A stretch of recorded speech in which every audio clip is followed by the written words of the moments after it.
Arcão, cadê? Uma vitória que retomou a confiança no rubro-negro. Já se representou de olho na sequência do Campeonato Brasileiro, tratado como prioridade da temporada. A equipe terá 2 jogos no Maracanã essa semana pela competição, incluindo o Clássico dos Milhões contra o Vasco, e promete foco total para manter a liderança. Amanhã o rubro-negro enfrenta o Juventude, que é o atual 3º colocado com 1 ponto a menos que o Flamengo. Felipe Luiz terá uma dúvida para escalar o time. Michael realizou exames que constataram uma torção leve no tornozelo do atacante, mas que não preocupa para os próximos jogos. O técnico também deve dar mais minutagens a Pedro. O camisa 9 voltou aos gramados na partida contra o Central Córdoba, quando teve 16 minutos entrando no segundo tempo. O atacante vem se empenhando nos treinos para ficar cada vez mais pronto para ajudar o time na temporada. No ano passado, ele brigou pela artilharia e marcou 30 gols. E quem sabe em 2025 a volta dele seja ainda melhor. O Flamengo tem mais um treino hoje à tarde, antes do duelo contra o Juventude no Maracanã, para continuar no topo da tabela. Vene, não pode ainda cravar o time, né? Mas a sua opinião, quem você acha que vai ser o time para encontrar aí o Juventude pelo Campeonato Brasileiro? Talvez o torcedor vai entender muito como vai ser o movimento do Flamengo pela temporada, ou Vene Casagrande, na escolha do Felipe Luiz para esse jogo? Tá muito claro que o Felipe Luiz ele vai fazer uma espécie de rodízio, né? Com alguns jogadores, tendo em vista um calendário extremamente puxado. Ontem eu estava conversando com um funcionário do Flamengo que nunca tinha trabalhado em clube de futebol. E ele falando assim, Vene, eu estou exausto, eu estou extremamente cansado, eu fico imaginando os jogadores, porque é um jogo atrás do outro. Vamos lá, Flamengo jogou no final de semana, aí segunda se reapresentou, treino leve e regenerativo. Hoje, treino à tarde, aí tem um único treino para pegar o Juventude, joga quarta. Na quinta, regenerativo. Sexta, um único treino para encarar o Vasco no sábado. E assim vai. Esse é o calendário que exige bastante dos atletas. E aí o torcedor às vezes acaba não entendendo por que alguns jogadores serão poupados. No caso do jogo contra o Juventude, aí é uma opinião minha, não é informação. Eu pouparia um dos zagueiros. Porque os zagueiros vêm jogando uma sequência absurda aí. 11 jogos de titular, Léo Ortiz e Léo Pereira. 11 jogos seguidos como titular e jogando uma minutagem extremamente alta. O Danilo já voltou a ficar à disposição. Eu começaria com o Danilo e pouparia um dos zagueiros. Quem? Eu escolheria o Léo Ortiz. Porque eu acho que o Danilo, ele consegue fazer uma boa saída de bola como o Léo Ortiz. Se você botar os dois, aí você acaba desgastando o Léo Ortiz e poupando o Léo Pereira, então eu preferiria poupar agora o Léo Ortiz, pensando no jogo de sábado contra o Vasco da Gama, que é um clássico extremamente importante. Então eu começaria com Danilo e Léo Pereira na zaga contra o Juventude. No ataque, eu pensaria no Pedro começando, para dar mais minutagem para ele. Eu entendo que o estilo de jogo, inclusive o Felipe Luiz explicou isso, por que ele não jogou contra o Grêmio? Porque ele queria um jogador atacando espaço, e não é a característica do Pedro. O Pedro não consegue fazer isso. Inclusive será um trabalho para o Felipe Luiz, porque ele vai ter que encaixar o Pedro nesse time. Sim. Como? Ninguém sabe. O Felipe Luiz ele ganha muito bem para ele pensar numa forma de colocar o Pedro como titular. E o Pedro tem que ser titular na minha concepção. Então eu começaria com o Pedro, já dá para minutagem nesse jogo contra o Juventude, e com o Danilo na zaga também. Ô Lucas Pedrosa, eu já falei nesse programa isso aqui e vou falar outras vezes. Vamos debater muito durante esse ano a manobra que os times terão que fazer em relação ao calendário. Talvez no início dessa temporada, quando der certo, ninguém vai falar nada, como foi com o Renato Gaúcho, que poupou 8 e ganhou de 8, né? Ou como quando vai poupar, como o Flamengo fez em casa e perdeu. Vai poupar, todo mundo vai poupar, vai ter que poupar. Se não poupar, só não chega em relação até ao 21 Flamengo. de dezembro. Poupou um tempo só, porque os 3 entraram no segundo tempo. No segundo tempo, mas aí o negócio já estava estabelecido, né? Pra desfazer é um negócio difícil, hein, Vene? Não, e inclusive, talvez mostre um pouco de erro de planejamento, porque quando você coloca esses atletas no segundo tempo para eles correrem atrás dos resultados, eles correm muito mais. Perfeito, a minutagem pode ser um pouco menor, mas o estresse até mental é muito maior. Ô Pedrosa, o Felipe Luiz, o Paiva, o Carille, o Renato Gaúcho, todo mundo vai ter que fazer isso a todo momento nesse calendário brasileiro até o final. Só para o Pedrosa falar, o Internacional poupou no final de semana 2 dos principais jogadores, como, Alan gente. Patrick e Fernando. Eu estava conversando com o Alex Telles, ele falou, Fernanda, eu tô com a minha mala, que eu nem tô desfazendo a minha mala. E é a primeira temporada do Alex no Brasil desde o início nesse calendário, porque no ano passado ele chegou na metade do ano. Ele falou, a minha mala tá intacta e eu não mexo na mala, porque eu não parei na minha casa ainda, ele tá com um bebezinho pequeno, um filhinho pequeno. Porque é isso, é uma loucura, ô Vene Casagrande, ô Lucas Pedrosa. Ih, tá igual o Ronaldinho Gaúcho. Vai. Olha, Fernanda. Obrigada pelo Eu até elogio, comentei lá no Twitter, né, que tinha um torcedor falando assim, por mim não poupa ninguém, porque o jogador ganha muito, tem que jogar todos.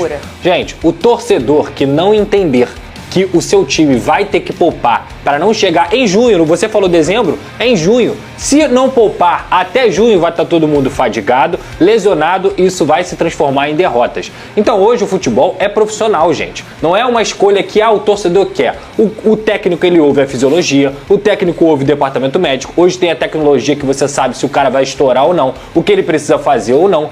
Fora o calendário do futebol brasileiro, que para equipes que jogam o Super Mundial, como vai ser o Flamengo, Fluminense e Botafogo, vai ser pior ainda. Os caras vão viajar para outro continente para jogar uma competição que vai exigir muito deles, porque ninguém vai para lá para passar vergonha, e que depois eles vão voltar para o calendário do futebol brasileiro. Então, se qualquer time hoje não poupar, não tiver uma gestão de minutos, e aí sim entender as prioridades durante a temporada, não adianta, o torcedor vai se frustrar. E tem que aprender, tem que entender com isso. Agora, é aquilo que a gente sempre fala. Acredita que o elenco é equilibrado? Eu acredito que o elenco do Flamengo é equilibrado. Então tem que acreditar no elenco. Porque não adianta encher a boca para falar que tem o melhor elenco do Brasil e não acreditar nas peças que vão entrar em campo. Perfeito. Então assim, a questão para mim no jogo da Libertadores foi, eu nunca vou priorizar na minha cabeça de torcedor, de jornalista, de analista, um brasileiro a Libertadores. Para mim a Libertadores sempre vai ser mais importante. Agora, por que poupou 3 e o Flamengo perdeu? Não foi por causa disso, né? Ô, Vene Casagrande, o Varela tá perto de renovar com o Flamengo? Conta pra gente. Aí é um drone seu? Como é que é isso aí? É um drone nosso, é o famoso só falta assinar. O contrato dele vai ser válido até dezembro de 2027. Lembrando que o atual vínculo dele vai até dezembro desse ano, ou seja, a partir do meio do ano ele poderia assinar o pré-contrato e sair de graça do Flamengo. Só que ele não quer sair do Flamengo, o Flamengo também não quer perdê-lo. Inclusive, a permanência dele foi um pedido do Felipe Luiz, por entender que o jogador vem dando conta do recado dentro de campo, sempre que é exigido, tanto na lateral direita quanto na lateral esquerda, quebrando galhos, mas no dia a dia é um cara extremamente profissional. Inclusive uma pessoa do Flamengo falou, Vene, se a gente tivesse 10 Varelas aqui, a gente seria campeão de tudo, porque é um cara que dá a vida nos treinamentos, exige mais dos atletas adversários no coletivo, por exemplo.